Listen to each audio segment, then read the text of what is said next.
세금 신고와 환급을 도와주는 민간 세무 서비스 플랫폼입니다. 고객들이 환급받을 금액을 계산해 손쉽게 돌려받게 해주는 서비스인데 누적 이용자가 2천만 명에 달하는 걸로 알려져 있습니다. 수익도 그렇고 신고 방법도 그렇고 이런 게 자꾸 바뀌거든요. 어쨌든 세금 플랫폼을 접속하면 그런 것들이 자동적으로 쭉 나오기 때문에 훨씬 저희가 용이하게 쓸 수 있죠. 간편하긴 하지만 10에서 20%의 비싼 수수료를 내야 합니다. 한 10몇만 원 환급이 될 수 있더라고요. 근데 막상 환급을 받으려고 하니까 마지막에 수수료를 한 3, 4만 원 정도 떼가길래 너무 수수료가 커서.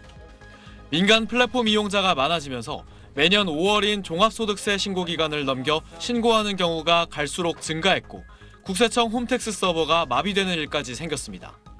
개인정보 유출 우려 등 갖가지 문제점이 지난해 국정감사에서 지적되기도 했습니다. 국세청이 도입한 원클릭 세금 환급 서비스는 수수료 없이 무료로 이용할 수 있고 민간 서비스와 달리 개인정보 유출 우려도 없는 점이 장점입니다.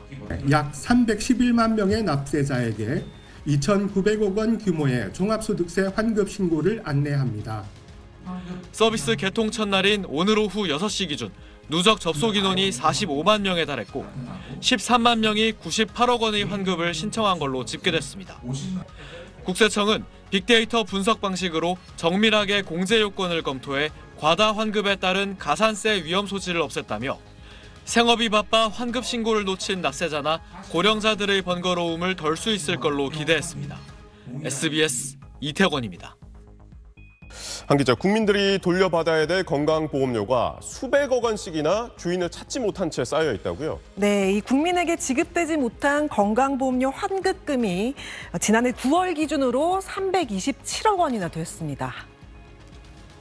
건강보험료 환급금은 언제 발생하냐? 그러니까 어떤 경우에 건보료를 돌려받을 수 있냐면 가입자가 실수로 이중으로 납부를 한 경우나 또 지역가입자, 직장가입자 이렇게 자격이 바뀌는 과정에서 보험료가 잘못 계산돼 더 낸 경우에 해당하는데요. 이렇게 정당한 이유 없이 건강보험공단이 가지고 있게 된 돈이니까 당연히 국민에게 돌려줘야 할 국민의 돈이라고 할 수 있겠습니다. 근데 이 건보료 이 환급금 이 정말 빠른 속도로 불어나고 있는데요. 2022년에는 57억 원이었던 게 2023년에는 124억 원, 그리고 지난해 327억 원까지 매년 2배 넘게 급격하게 증가했습니다. 문제는 이렇게 쌓인 미지급 환급금 중 상당액이 결국 국민에게 돌아가지 못한다는 점입니다. 네, 이렇게 많은 돈이 돌아가지 않았다는 것은 국민들이 그만큼 찾지 않으셨다는 건데 언제까지 찾아야 된다 이런 기한이 정해져 있는 건가요? 네, 기한이 있습니다. 이 현행법상 환급금은 3년 안에 찾아가지 않으면 소멸시효가 완성돼 그 이후에는 더 이상 찾을 수가 없습니다.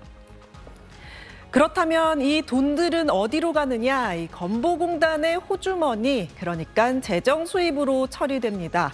실제로 이렇게 사라진 환급금은 2020년과 2021년에 각각 26억 원에 달했고요. 2019년부터 2021년까지 3년간 소멸한 금액만 해도 66억 원이 넘습니다. 건보공단도 이를 해결하기 위해서 노력하고 있는데요. 매년 이 상하반기에 환급금 집중 기간을 운영하고 환급금이 발생하면 자동으로 입금받을 수 있는 환급 계좌 사전 신청 제도를 도입했습니다. 또 네이버 앱을 통한 이 모바일 전자고지 서비스로 환급 대상자에게 안내문도 발생하고 있습니다. 그런데 이게 효과가 별로 없어 보이긴 합니다. 최근 3년간 집중 지급 기간을 살펴보면요. 처리 대상이었던 미지급액 중에 이 40%인 292억 원은 여전히 환급되지 못했습니다. 건보공단도 이 노력을 한다곤 하지만 일부 지사에서는 단순히 안내문만 반복 발송하거나 연락이 안 된다고 제대로 관리하지 않는 등 소극적인 대응이 확인되기도 했습니다. 환급 계좌 사전 신청률도 저조해서요. 작년 12월 기준으로 지역가입자 신청률은 2.72%에 불과했고 사업장 가입자도 34.3%밖에 안 됐습니다. 모바일 전자고지 역시 안내문을 받아본 사람 중 실제 내용을 확인한 비율은 10% 미만에 그쳤습니다. 네, 좀 더 적극적인 해결 방법이 필요할 것 같습니다.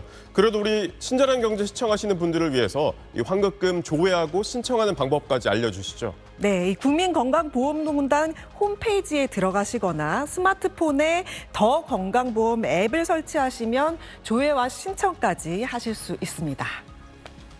좀 자세히 보면요, 국민건강보험공단 홈페이지에서 먼저 간편 인증이나 공동금융인증서로 로그인을 해야 합니다. 그래서 본인 확인 절차를 거쳐야 하고요. 자주 찾는 서비스에서 환급금 조회 신청을 클릭하면 됩니다. 저도 직접 해봤는데요. 이렇게 환급금이 0원이 나오는 바람에 신청을 못했지만 만약 환급금이 있으시다면 금액과 상세 내역이 나오는데요. 바로 그 화면에서 신청하기 버튼을 눌러서 본인 명의의 계좌번호를 입력하면 신청할 수 있습니다. 이게 어렵다 하시면 이 아래 번호 나가고 있죠. 이쪽으로 전화하시거나 가까운 공단지사 방문을 통해서도 확인 신청이 가능하니까요. 편한 방법 선택하시면 되겠습니다. 에이, 환급금 그거 얼마 들겠어 하고 넘기시지 마시고요. 생각지도 않은 돈 발견되면 기분도 좋으니까 꼭 한번 시도해 보셨으면 좋겠습니다.